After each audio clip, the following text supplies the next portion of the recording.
Hello dear students, हम लोग इन दिनों पढ़ रहे हैं measures of central tendency. Measures of central tendency में हमारा क्रम चल रहा है अरिथमेटिक मीन और मीडियन का। तो हमने अरिथमेटिक मीन से संबंधित फॉर्मूलेज और जनरल डेफिनेशंस और सेंट्रल टेंडेंसी क्या होती है ये पढ़ और समझ चुके हैं। आज हम आगे मेजर्स ऑफ सेंट्रल टेंडेंसी में अरिथमेटिक मीन के कुछ न्यूमेरिकल प्रॉब्लम्स को सॉल्व करना सीखेंगे। प्रॉब्लम्स अलग अलग प्रकार के लिए हैं। यहाँ पर इलिस्ट्रेशंस 1 से हम आपको एक्सप्लेन करेंगे। आप मोबाइल में भी देख सकते हैं, आप अपनी बुक में भी देख सकते हैं। तो आइए हम लोग देखते हैं इलिस्ट्रेशन 1। इलिस्ट्रेशन 1 ये क्वेश्चन है आपका, following are the marks obtained by 8 students in statistics, calculate the arithmetic mean. Question को देखने से समझ में आ रहा है कि इसमें कुछ भी नहीं है, सिंपली 8 स्टूडेंट्स के मार्क्स दिए हैं। तो जैसे कि हम जानते हैं अरिथमेटिक मीन या एवरेज निकालने का क्या तरीका है, sum of all values divided by number of values. इन सभी को हम ऐड कर देंगे। ऐड करने पर इनका एडिशन आया है 2 2 4 और नंबर ऑफ ऑब्जर्वेशन जैसा क्वेश्चन में दिया था 8। तो समीशन एक्स या sigma x divided by n यानी 8 इज इक्वल टू 28। ये हमारा आंसर हो गया। बहुत ही सिंपल क्वेश्चन है, इसको आपने और भी अपनी अर्लियर क्लासेस में भी आप कर चुके हैं। इलिस्ट्रेशन 2 पर हम आते हैं। Following are the marks obtained by 25 students in economics, find out the mean marks by using the direct and shortcut method. Same question को दो मेथड से हमको करना है, एक डायरेक्ट मेथड से करना है और एक शॉर्टकट मेथड से करना है। फॉर्मूलेज आप जानते हैं डायरेक्ट मेथड के लिए भी और शॉर्टकट मेथड के लिए। तो सबसे पहले हमने क्या किया, जो गिवन क्वेश्चन है उसको हमने डायरेक्ट मेथड के हिसाब से फ्रीक्वेंसी और एक्स मार्क्स लिख लिया और फिर हमने फ्रीक्वेंसी के साथ इनटू करके उसका एक कॉलम बना लिया। तो यहाँ पर देखिए जैसा क्वेश्चन में दिया था, मार्क्स के नीचे हमने लिख लिए 10 20 30 40 50 60 और फ्रीक्वेंसी जैसा क्वेश्चन में दिया था 5 2 3 8 4 3 ये हमने लिख लिया। सम ऑफ फ्रीक्वेंसी उतना ही होगा जितने क्वेश्चन में नंबर ऑफ स्टूडेंट्स दिए हैं। तो 25 सम ऑफ फ्रीक्वेंसी हमारा आ गया समीशन या सिग्मा एफ। अब हमने मल्टीप्लाई किया। एक्चुअली फॉर्मूला हमारा वही है। फॉर्मूला क्या है, sum of all values divided by number of values. Sum of all values का यहाँ मतलब ये है कि 10 मार्क्स पाने वाले 5 स्टूडेंट हैं, मतलब आपको 10 + 10 + 10 + 10 + 10 5 टाइम्स करना है। अदरवाइज 10 टाइम्स 5 करेंगे हम, दैट इज़ 50। फिर हमें ऐड करना है 20 को 2 टाइम्स, तो 20 टाइम्स 2 इज़ 40। फिर उसी तरह से 3 टाइम्स हमें 30 को ऐड करना है, तो 30 टाइम्स 3 इज इक्वल टू 90 हो जाएगा। इस तरह से हमारा सम ऑफ ऑल ऑब्जर्वेशन आ जाएगा 880 डिवाइडेड बाय 25। तो आंसर होगा 35.2। ये थी हमारी डायरेक्ट मेथड। डायरेक्ट मेथड का मतलब है sum of all values divided by number of values. Sum of all values आप इनको 25 नंबर्स को अलग अलग भी ऐड कर सकते हो या फ्रीक्वेंसी के साथ मल्टीप्लाई करके भी ऐड कर सकते हो। तो अगर हम अलग 25 को तो लंबा हो जाएगा, इसीलिए हम उसको फ्रीक्वेंसी के साथ मल्टीप्लाई करके ऐड कर सकते हैं। जैसे मैंने अभी आपको ऊपर एक्सप्लेन किया था कि हम 10 को 5 टाइम्स ऐड करें या 10 × 5 करें, आंसर दोनों ही स्थिति में सेम आता है। अब आते हैं हम लोग शॉर्टकट मेथड में। शॉर्टकट मेथड में अब आप देखेंगे कि हम क्या करते हैं। शॉर्टकट मेथड का फॉर्मूला आपको मालूम है, x bar is equal to a for assume mean plus sigma F d, f is frequency, d is deviation, upon sigma f. ये सिग्मा जो है इसका मतलब होता है समीशन, अर्थात सम ऑफ। तो ये जो क्वेश्चन में हमारी गिवन वैल्यू है वो x हमने लिख लिया, नंबर ऑफ स्टूडेंट्स अर्थात फ्रीक्वेंसीज हमने लिख दिया। अब हम डेविएशन निकाल रहे हैं। डेविएशन का मतलब होता है x माइनस ए। x क्या है, कॉलम x के नीचे जो नंबर लिखा है वो x है, और a क्या है, एज्यूम मीन है। ये एज्यूम मीन कहाँ से आता है, ये आप कॉलम x में से किसी को भी आप सपोज कर सकते हैं। तो जनरली प्रैक्टिस ये है कि हम बीच का कोई नंबर लेते हैं, इसीलिए हमने यहाँ पे 40 को लिया। तो अब हमें क्या करना है, 10 में से 40 माइनस करना है, 20 में से 40, 30 में से 40, 40 में से 40, 50 में से 40, 60 में से 40 माइनस करना है। तो इस तरह से हमें प्राप्त हो जाएगा डेविएशन। तो ये आप देख रहे हैं, वो माइनस करके हमने डेविएशन डी के नीचे लिखा है एक्स माइनस ए और माइनस करके लिखा हुआ है। अब हम क्या करेंगे, फ्रीक्वेंसी का डेविएशन के साथ इंटू करेंगे, मतलब 5 इंटू 30 कितना हो जाएगा, -30 के साथ 2 इंटू 20 कितना हो जाएगा। उसी तरह से ये सारे मल्टीप्लिकेशन करके आप देखते जाएंगे। अब हमें इनका अलजेब्रिक सम लेना है। अलजेब्रिक सम का मतलब होता है माइनस नंबर को अलग ऐड कर लेंगे, प्लस नंबर को अलग ऐड कर लेंगे मल्टीप्लाई करने के बाद। तो ये हो गए आपके माइनस नंबर्स और ये हो गए आपके प्लस नंबर। माइनस नंबर्स में देखिए आप, ये हो गया 190, 220, 220 में से 100 प्लस का माइनस करेंगे तो -120 बचेगा। यहाँ पे आपका -120 बचेगा। ये फॉर्मूला है हमारे पास, इसको हम लोग फॉर्मूले में वैल्यूज सब्स्टिट्यूट करते हैं। अच्छा, एक बात आपको ध्यान रखनी है कि जैसे एज्यूम इन 40 प्लस हमने सिग्मा एफ डी की वैल्यू लिखा -120/25। अब इसको फ्रैक्शन एलसीएम लेके सॉल्व करेंगे तो थोड़ा लेंदी हो जाएगा। ऐसे केसेस में आपको क्या करना है कि 120/25 को पहले सॉल्व कर लीजिए, डेसिमल में भी जो भी वैल्यू आती है उसको फिर 40 के साथ प्लस या माइनस जो आपका आंसर आता है वो कर लेंगे तो थोड़ा ईजी होगा। अगर आप फ्रैक्शन को एलसीएम लेकर भी सॉल्व करेंगे तो आंसर तो वही आएगा, लेकिन थोड़ा प्रोसेस लेंदी हो जाएगी। तो ये एक छोटी सी टिप्स है। चलते हैं नेक्स्ट क्वेश्चन की तरफ। Illustration number 3, calculate mean salary by step deviation method of the following data. अब ये शॉर्टकट मेथड ही है स्टेप डेविएशन मेथड। थोड़ा सा फ़र्क है, क्या फ़र्क है अभी आप इस इलस्ट्रेशन में उस बात को समझ पाएंगे। हालांकि आपने पढ़ लिया है लेकिन फिर भी देखिए, यहाँ हमको सैलरी ग्रुप में दी गई है 60 to 75, 75 to 90, 90 to 105, 105 to 120, 120 to 135, 135 to 150। Number of employees दिए गए हैं, किस ग्रुप में कितने एम्प्लॉयज़ हैं। तो सैलरी ग्रुप एक्स हमने लिख दिया। अब इसके बाद हम मिड वैल्यू निकालेंगे, यही वास्तव में हमारा एक्स होगा। जो मिड वैल्यू जिसको हम एम बोल रहे हैं, पिछले क्वेश्चन में जिसको हम एक्स बोल रहे थे वही है ये। क्योंकि हम 60 और 75 में दोनों को तो ले नहीं सकते, इसलिए हम क्या करेंगे, इसका एवरेज लेंगे। तो 60 + 75/2, तो ये हो जाएगा 67.5। और एक और सरल तरीका ये है कि इन दोनों के बीच में 75 और 60 के बीच में 15 का डिफरेंस है, उसका आधा लोअर वैल्यू में ऐड करते जाना है। 7.5 सब में ऐड करते चले जाएंगे हम, तो ये हमें मिडिल वैल्यू मिल जाएगी। ये आपके समझने के लिए। आपको ये मिडिल वैल्यू कैसे निकाली हमने, L1 + L2। हम बात कर रहे हैं इलस्ट्रेशन नंबर 3 की, जो आपको स्क्रीन पर दिखाई दे रहा है।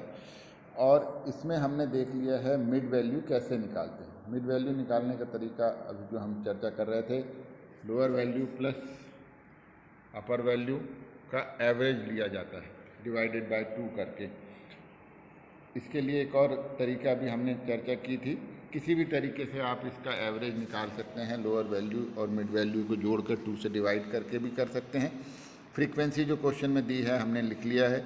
अब हम डेविएशन निकालते हैं। डेविएशन आप जानते हैं, पीछे के क्वेश्चन में हमने x - a कहा था, यहाँ पर हम मिड वैल्यू -a कह रहे हैं। a मतलब है एज्यूम मीन। एज्यूम मीन आप अपनी तरफ से किसी भी संख्या को, किसी भी नंबर को मिड वैल्यू टेबल में से एज्यूम कर सकते हैं, मान सकते हैं। हमने अपने क्वेश्चन में यहाँ पर 112.5 को एज्यूम मीन लिया है, अर्थात अब हम मिड वैल्यू के हर एक वैल्यू से 112.5 को माइनस करते चलेंगे। ये काम आप अपनी एक रफ कॉपी में कर सकते हैं।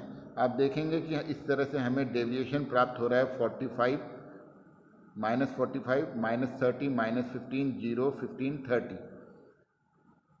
इसके बाद हमें क्या करना है, ये जो कॉमन डिफरेंस है 75 - 60, 90 - 75, 105 - 90, 120 105 और 135 माइनस 120, 150 माइनस 135, कॉमन डिफरेंस हमने देखा कि 15 है। और ये जो आपने डेविएशन निकाला, इसको भी अगर इस टेबल को आप ध्यान से देखेंगे तो ये सब 15 के मल्टीपल हैं, means can be divided by 15। तो हम कॉमन डिफरेंस से इसे जो डेविएशन हमने निकाला है उसको डिवाइड करते हैं। तो -45 अपॉन 15 करेंगे तो -3 आएगा, -30 अपॉन 15 करेंगे तो -2 आएगा, -15 अपॉन 15 करेंगे तो -1 आ जाएगा, 0 अपॉन 15 करेंगे तो 0 आ जाएगा, 15 अपॉन 15 करेंगे तो 1 आ जाएगा, 30 अपॉन 15 करेंगे तो 2 आ जाएगा। ये हमारा स्टेप डेविएशन हो गया। इसमें हमने क्या किया, कॉमन डिफरेंस से डेविएशन को डिवाइड कर दिया। फिर आगे जाके हम फॉर्मूले में इसी से इसको मल्टीप्लाई कर देंगे। ये करते हैं for the sake of simplicity, बड़े जो कैलकुलेशन है उसको सरल करने के लिए करते हैं। अब हम फ्रीक्वेंसी का मल्टीप्लिकेशन करेंगे स्टेप डेविएशन के साथ। ये फ्रीक्वेंसी का स्टेप डेविएशन के साथ हमें मल्टीप्लिकेशन करना है। तो ये 3 इंटू 3 हो जाएगा 9, फिर 4 इंटू 2 हो जाएगा -8, 5 इंटू 0, इस तरह से ये अपने को ये दोनों मल्टीप्लाई करते चलना है। और इसका अलजेब्रिक सम निकालेंगे। अलजेब्रिक सम से हमारा मतलब ये है कि नेगेटिव नंबर को अलग ऐड कर लेंगे, पॉजिटिव को अलग ऐड करेंगे और फिर फाइनली ऐड करेंगे, जो हमारे पास यहाँ पर आ रहा है -3। अब हम ये सारी वैल्यूज़ को फॉर्मूले में सब्स्टिट्यूट करेंगे। यहाँ आप देख सकते हैं फॉर्मूला होता है bar x is equal to assume mean plus sigma f into step deviation. इन दोनों के मल्टीप्लिकेशन के कॉलम का टोटल सम हमें लेना पड़ेगा, सम ऑफ फ्रीक्वेंसी लेना पड़ेगा, और कॉमन डिफरेंस जिससे हमने डिवाइड किया था उससे अब हम यहाँ पर मल्टीप्लाई कर देंगे। तो जैसे मैंने आपको बताया था, एज्यूम मीन के साथ आपको फ्रैक्शन को एलसीएम लेके सॉल्व नहीं करना है, इससे सेपरेटली सॉल्व कर लेंगे हम 3/30 को, और उसको फिर 15 से मल्टीप्लाई कर देंगे, जो हमारा आंसर आ जाएगा 1.5। इसको माइनस कर देंगे तो आ जाएगा 111 या 111। इस तरह से ये हमने प्रॉब्लम सॉल्व की। Calculate the mean of the following data, illustration number 4 पर हम आ चुके हैं। इसमें भी हमें वही सब कुछ करना है। मार्क्स दिया हुआ है, फ्रीक्वेंसी अर्थात नंबर ऑफ स्टूडेंट्स दिए हैं, मिड वैल्यू हम निकाल लेंगे, इसके बाद डेविएशन निकालेंगे, स्टेप डेविएशन निकालेंगे, बिल्कुल सेम पैटर्न है। तो लेकिन आपने एक जो बात यहाँ पर ध्यान देने की है वो आपने ध्यान नहीं दी, और अब मैं उसके तरफ आपका ध्यान दिलाना चाहता हूँ। ध्यान से देखिए कि इस क्वेश्चन में अंतर क्या है, व्हाट इज़ द डिफरेंस। इस क्वेश्चन में जो ग्रुप दिए गए हैं वो सारे ग्रुप 10 से 20 हैं, 10 से 30 हैं, 10 से 40 हैं, 10 से 50 हैं, 10 to 60, 10 to 70, 10 to 80, 10 to 90। यानी जो लोअर वैल्यू है सभी की सेम है, केवल अपर वैल्यू चेंज हो रही है 20, 30, 40, 50, 80, 90। तो समझने की बात यह है कि जब हमने आपको टेबुलेशन पढ़ाया था तो उस समय हमने बताया था मोर देन और लेस देन, और उसी के साथ हमने आपको क्यूमुलेटिव फ्रीक्वेंसी भी पढ़ाया था। तो वो बातें आपको याद होगी, उसे ध्यान में रखते हुए अब आप समझिए कि जब हम यहाँ पर 10 से लेकर 20 ले रहे हैं तो हमारे पास 4 है, ये 4 है 10 से 20। जब हम 10 से 30 लेंगे तो 20 के 4 इसमें ऑलरेडी इंक्लूडेड हैं, इसलिए 16 में से 4 माइनस हो जाएगा। जब हम 10 to 30 के 16 ऑलरेडी ले चुके हैं, तो जब हम 10 to 40 लेंगे तो इसमें से 16 माइनस कर देंगे, इसमें से 56 माइनस कर देंगे, इसमें से 97 माइनस कर देंगे, इसमें से 137 में से 124 माइनस कर देंगे, 137 को 146 में से माइनस करेंगे, और 150 में से कितना माइनस करेंगे बताइए, 146 माइनस करेंगे। जब हम ऐसा करेंगे तो हमारे पास नॉर्मल फ्रीक्वेंसी आ जाएगी। यही इस क्वेश्चन की एक ट्रिक है, शेष क्वेश्चन बिल्कुल सेम है। तो यहाँ पर ध्यान दीजिए, ये यहाँ पर दिखाया है इन्होंने 10 to 24, फिर 20 to 30, 20 to 30 लिख रहे हैं। यहाँ हमने टेबल को ये मार्क्स के टेबल को रीअरेंज कर दिया है। ध्यान दीजिए, जैसा क्वेश्चन में दिया गया था,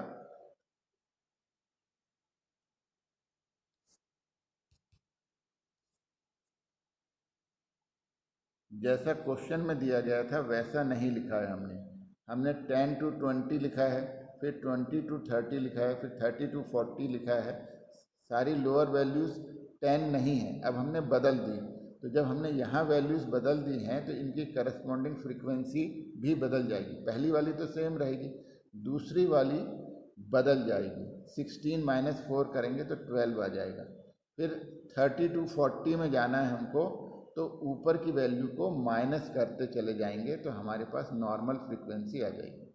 मिड वैल्यू निकालने का फॉर्मूला वही है, यही दोनों को ऐड करो, 2 से डिवाइड करो, ये मिड वैल्यू आ जाएगी। स्टेप डेविएशन निकालना है आपको, mid value minus assume mean 45, तो ये स्टेप डेविएशन आ जाएगा,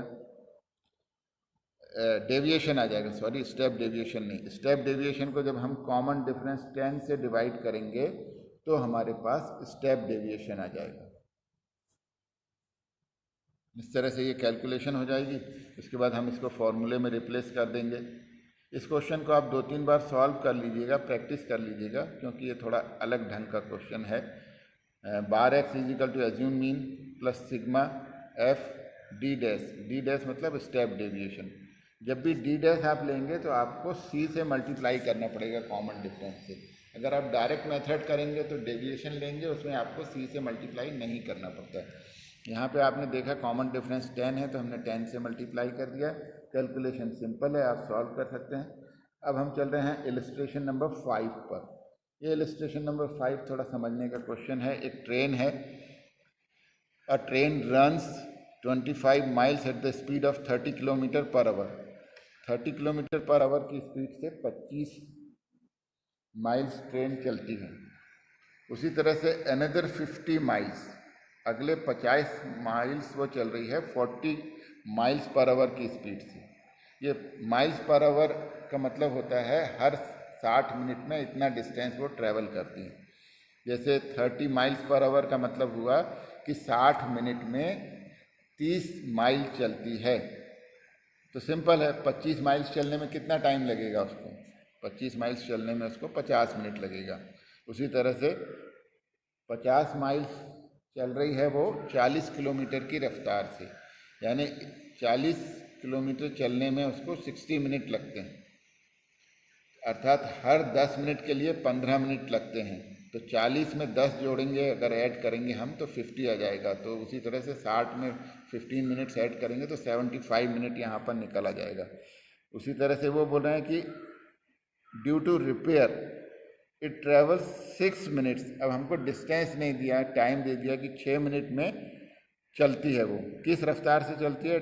10 माइल्स पर आवर, यानी हर 60 मिनट में 10 माइल, यानी 1 मिनट में 1 माइल चलने में उसको 6 मिनट लग रहा है। तो वो 6 मिनट चली तो कितना चली? 1 माइल के बराबर चली। फिर उन्होंने दे दिया अपने को 24 miles at the speed of 24 miles per hours, यानी 24 माइल्स चलने में उसको 60 मिनट लगते हैं। तो आप यूनिटरी मेथड से निकाल सकते हैं, सॉल्व करके देख सकते हैं, सिंपल है। ऊपर तरीका बताया उस तरीके से। अब हम इस चीज़ को समझते हैं।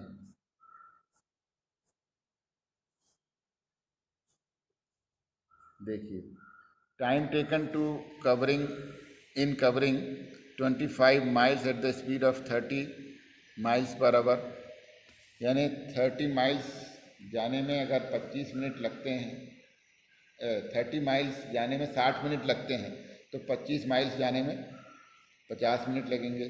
सिंस देयर फोर की मेथड से भी आप कर सकते हो, फॉर्मूले से भी कर सकते हो।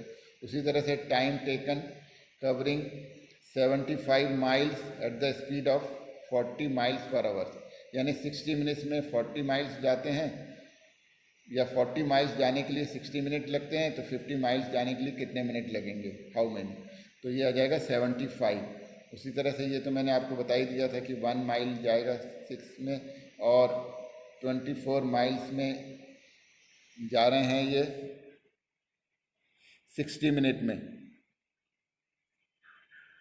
अब आगे हमारे पास सारी इन्फॉर्मेशन आ चुकी है। इसको हमने लिख दिया, एक्स में लिख दिया हमने स्पीड, और टाइम टेकन को हमने लिख दिया डब्ल्यू में। इनका मल्टीप्लिकेशन हमने कर दिया।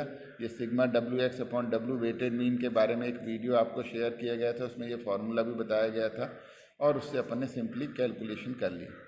अब आ जाइए आप इलस्ट्रेशन 6 में। बहुत ही सिंपल क्वेश्चन है। Average salary of a firm is 400 and the number of worker is 60। Find the total salary bill of the firm, यानी फर्म के द्वारा कितना बिल बनता है सैलरी के लिए। तो सिंपल है, एवरेज को अगर हम नंबर से मल्टीप्लाई कर देंगे तो सम ऑफ ऑल वैल्यूज आ जाएगा, वही हमारा टोटल सैलरी बिल होगा। तो 60 इंटू 400 इज इक्वल टू 24,000, ये हमारा आंसर हो गया। अब हम आ रहे हैं इलस्ट्रेशन नंबर 7 पे। The mean of 5 observation is 7। 5 observation का मीन 7 दिया हुआ है। Later on it was found that 2 observation 4 and 8 were wrongly taken instead of 5 and 9।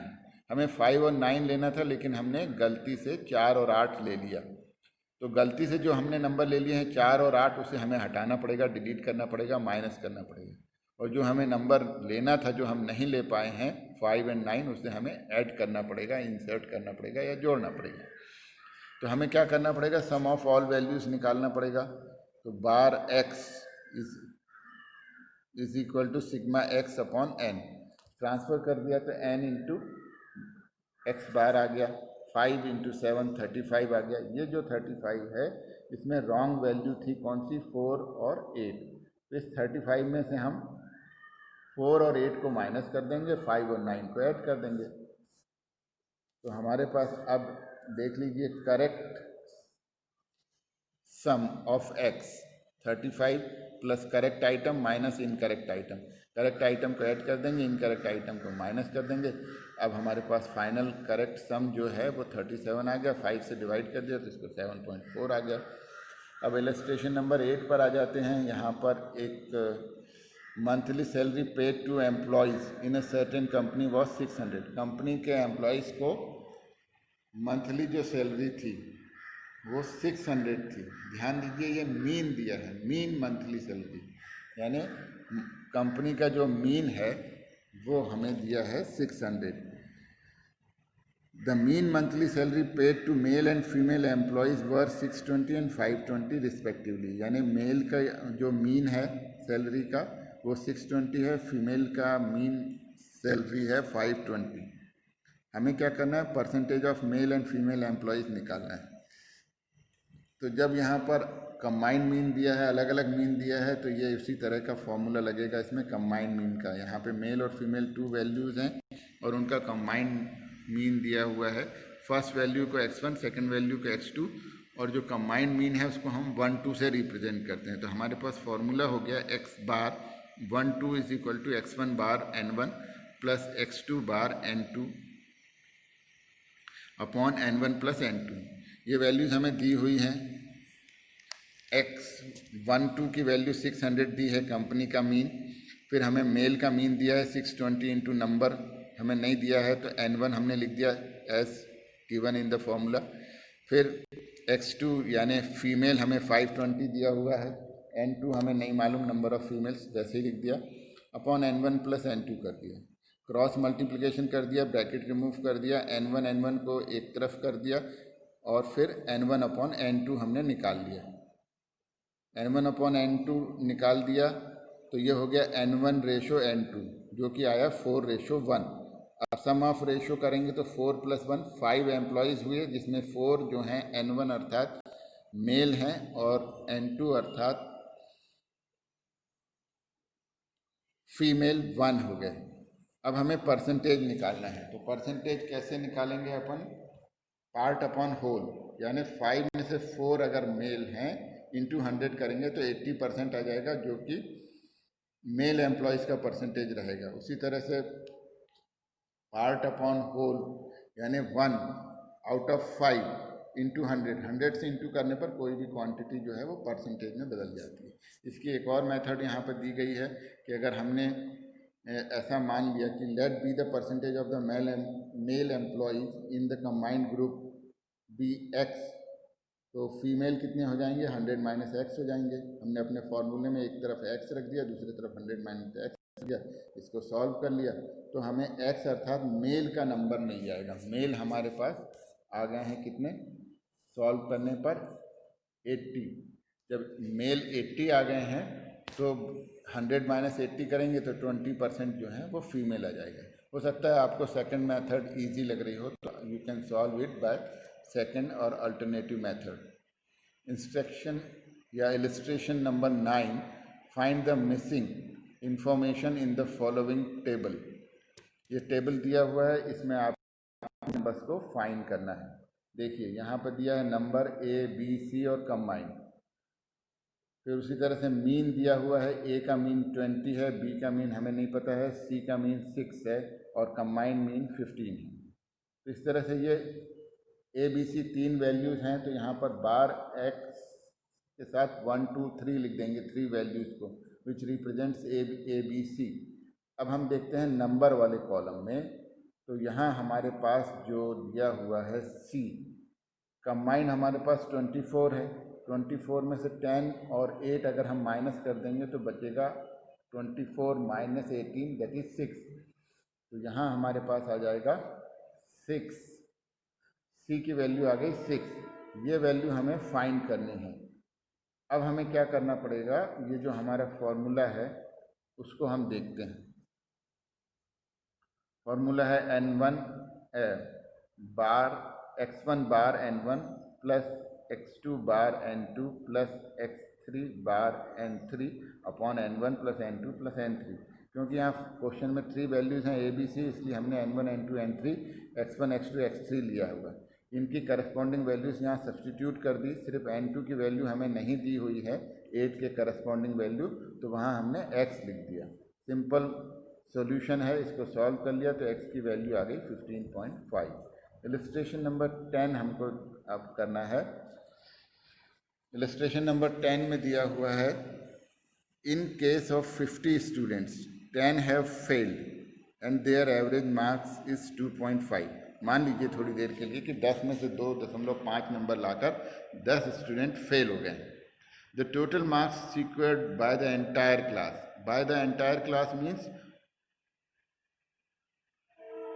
marks secured by all 50 students were 281. Find the average of the marks those who have passed. अब हमें पास students का average marks निकालना है। तो सबसे पहले मुझे आप बताइए कि पास कितने स्टूडेंट हुए। 50 में से जब 10 फेल हो गए तो पास हुए 50 minus 10 is equal to 40। Question में दिया हुआ है n is equal to 50, failed student दिए हैं 10। क्वेश्चन में दिया है mean marks of those who fail 2.5। तो हमारा जो अरिथमेटिक मीन का सिंपल फार्मूला है bar X is equal to sum of all values divided by number of values, उससे क्रॉस मल्टीप्लिकेशन ट्रांसफ़र करके हमने निकाल लिया कि 10 स्टूडेंट्स ने कुल कितने मार्क्स स्कोर किए, तो वो आ जाएगा 2.5 इंटू 10 इज इक्वल टू 25। तो टोटल मार्क्स स्कोर्ड कितने होंगे, marks scored by pass student and marks scored by fail student. तो अगर हम टोटल मार्क्स में से फेल स्टूडेंट के मार्क्स को माइनस कर देंगे तो हमारे पास पास स्टूडेंट के मार्क्स आ जाएंगे 281 माइनस 25 इज इक्वल टू 256। अब 256 कितने लोगों ने स्कोर किया है, ऑब्वियसली 40 पास स्टूडेंट, तो 256 डिवाइडेड बाय 40 करेंगे तो 6.4 आ जाएगा, यही हमारा आंसर। अब हम आ पहुँचे हैं इलस्ट्रेशन नंबर 11 पर। इलस्ट्रेशन नंबर 11 में शॉर्टकट मेथड से करना है, तो आपको स्टेप डेविएशन में सी वाले पोर्शन पे नहीं जाना है, ना फॉर्मूले में आप सी का मल्टीप्लाई करेंगे और ना ही डेविएशन को आप कॉमन डिफरेंस से डिवाइड करेंगे। तो ये मेथड और फार्मूला आपको सिखाया जा चुका है, बहुत सिंपल है, you can solve very well and very easily. If you find somewhere any difficulty you can ask me. Illustration number 12 है, find out the arithmetic mean by step deviation method. Step deviation method अभी हमने आपको बताया था कि क्या करते हैं उसमें।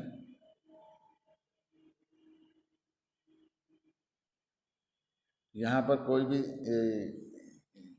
किसी भी तरह का पेंच या कन्फ्यूज़न नहीं है, सिंपल क्वेश्चन है। 0 to 10, 10 to 20, 20 to 30, 30 to 40, 40 to 50, 50 to 60, 60 to 70, 70 to 80। इसकी मिड वैल्यू निकाल दिया हमने, इनको ऐड करके 2 से डिवाइड कर दिया। 5, 15, 25, 35, 45, 55, 65, 75। फ्रीक्वेंसी जो क्वेश्चन में दी हुई थी वही हमने लिख दिया है। 12, 16, 32, 52, 42, 32, 18, 12। इन सब का टोटल आ गया 216। ये टोटल फ्रीक्वेंसीज का टोटल हमने कर लिया, जिसको सिग्मा एफ से हम रिप्रेजेंट करते हैं। अब हमें निकालना है डेविएशन। डेविएशन मतलब होता है mid value minus assume mean. यहाँ हमने एज्यूम मीन 45 लिया है, आपको ऊपर लिख देना चाहिए एज्यूम मीन टेकन 45 या ए इज इक्वल टू 45 एज्यूम।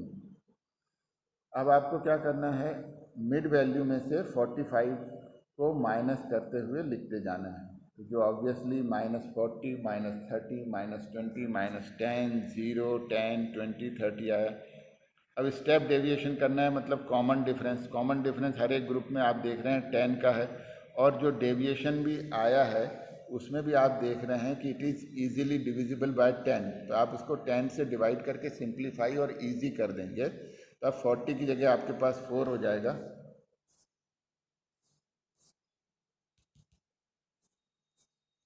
ये क्वेश्चन कौन सा आ गया, हाँ 40 की जगह 4 हो जाएगा 10 से डिवाइड करने पर। -30 की जगह 3 हो जाएगा 10 से डिवाइड करने पर। -20 की जगह 10 से डिवाइड करने पर अब -2 हो जाएगा। -10 डिवाइडेड बाय 10 इज़ -1, फिर 0, 1, 2, 3 उसी तरह से आ जाएगा। अब आपको क्या करना है, इनको मल्टीप्लाई करना है। किस किस को मल्टीप्लाई करेंगे आप, multiple of step deviation and frequency. Frequency का मल्टीप्लिकेशन करना है आपको। ये 12 4 जा 48, 16 3 जा 48, इस तरह से ये मल्टीप्लिकेशन कर लेंगे आप, और इन सब का एल्जेब्रिक सम ले लेंगे। वैल्यूज़ फार्मूले में रख देंगे, सिंपल है। जो फार्मूला है आप जानते हैं, उसी फार्मूले में ये वैल्यूज़ रख देना है। सी कॉमन डिफरेंस से मल्टीप्लाई कर देना है, टोटल हमारा आंसर आ जाएगा। अब आ गए हम लोग इलस्ट्रेशन नंबर 13 पर। 13 में वही सिंपल फार्मूला लग रहा है डायरेक्ट मेथड का।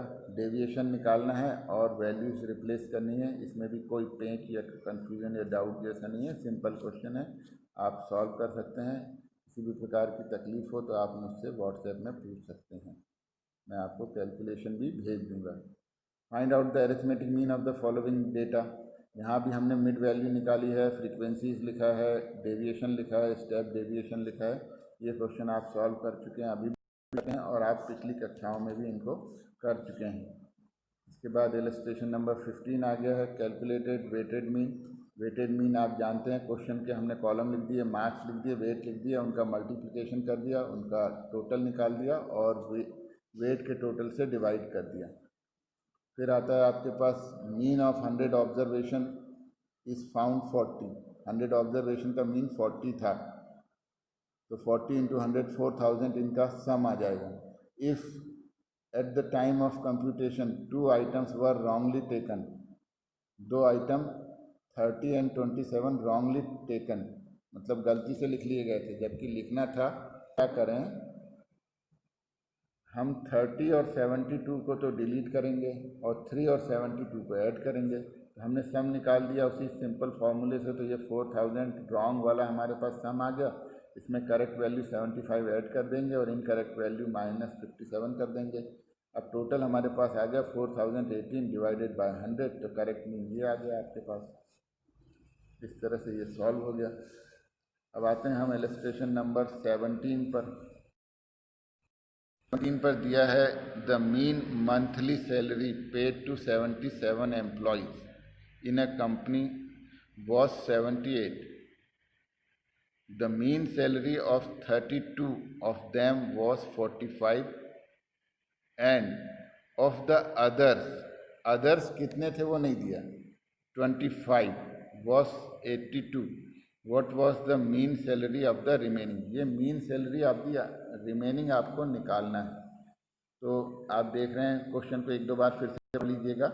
जब एक दो बार पढ़ लेंगे तो आपका क्वेश्चन का फॉर्मेट, स्ट्रक्चर और गिवन वैल्यूज दिमाग में सेट हो जाएंगे। अब आप ध्यान से सुनिए, हमें ओवरऑल मीन दिया है 77, नंबर्स दिए हैं 77 और तीनों स्थितियों के 1 2 3 का ओवरऑल मीन दिया है 78, N1 दिया है 32 और N1 के साथ ही बार X1 दिया है 45, N2 दिया है क्वेश्चन में 25, बार X2 दिया है 82, N3 आपने निकालना होगा क्योंकि उन्होंने कैसे बताया था, अदर्स मतलब 77 माइनस 32 माइनस 25, 77 में से 32 निकल गए, 25 निकल गए तो हमारे पास 20 बच गए, तो N3 आ गया 20। क्वेश्चन को पढ़ेंगे तो ये बातें आपको क्लियर हो जाएगी जो मैं कह रहा हूँ। फिर से एक बार क्वेश्चन पढ़ लीजिएगा, ये नंबर्स को एक बार टैली कर लीजिएगा। अब हमारे पास कंबाइंड मीन जो है बार X 1 2 3 का 78 दिया हुआ है, बार X1 हमारे पास 45 दिया, N1 32 दिया। ये सारी वैल्यूज़ हमने रिप्लेस कर दी, सिर्फ हमें X3 नहीं था, अननोन था, तो X3 को हमने X3 लिख दिया, क्रॉस मल्टीप्लिकेशन करके सॉल्व कर लिया। तो अब ये आंसर आ गया आपके पास। उसी तरह से average marks of 93 students in a class, average marks of 39 है, I was said wrongly, 39 students is 50. The marks obtained by 40th students are 39 more than, marks दिए नहीं है, ये बोल रहे हैं more than the average marks of all the 40 students, find the mean marks of all the 40 students. अब question को एक दो बार ध्यान से आप पढ़ लेंगे कि जो क्लास में एवरेज मार्क्स ऑफ 39 स्टूडेंट्स 50 थे, 39 स्टूडेंट्स के एवरेज मार्क्स 50 थे, और जो 40th स्टूडेंट आया है उसके आने से क्या चेंजेस आया है, और आपको फाइंड करना है mean marks of all 40 students. 40th students को नंबर कितने मिले हैं, 39 मोर देन द एवरेज। अब हम क्वेश्चन की गिवन इन्फॉर्मेशन को यूज़ करते हैं, तो हमें मीन दिया हुआ है X1 बार 50, N1 दिया है 39, मार्क्स ऑब्टेन बाय 39 स्टूडेंट हो जाएगा 50, mean into number of student 39 is equal to 1950। Marks obtain by 40th student, तो वो आया था bar X plus 39, mean value से 39 अधिक बोल रहे थे ना, तो mean marks of all the 40 students हो जाएगा bar X is equal to sigma X बटे N। तो ये हो जाएगा 39 का सम कितना था, ये था 1950 प्लस बार X प्लस 39, ये 40th स्टूडेंट के मार्क्स है, इसलिए डिवाइडेड बाय 40 कर देंगे, और यहाँ पर बार X की जगह पर बार X लिख देंगे क्योंकि ये अननोन है। अब हमने इसको क्रॉस मल्टीप्लिकेशन किया, फिर X बार X को एक तरफ ट्रांसफ़र किया और सॉल्व किया, तो इस तरह से हमारा आंसर आ गया 51।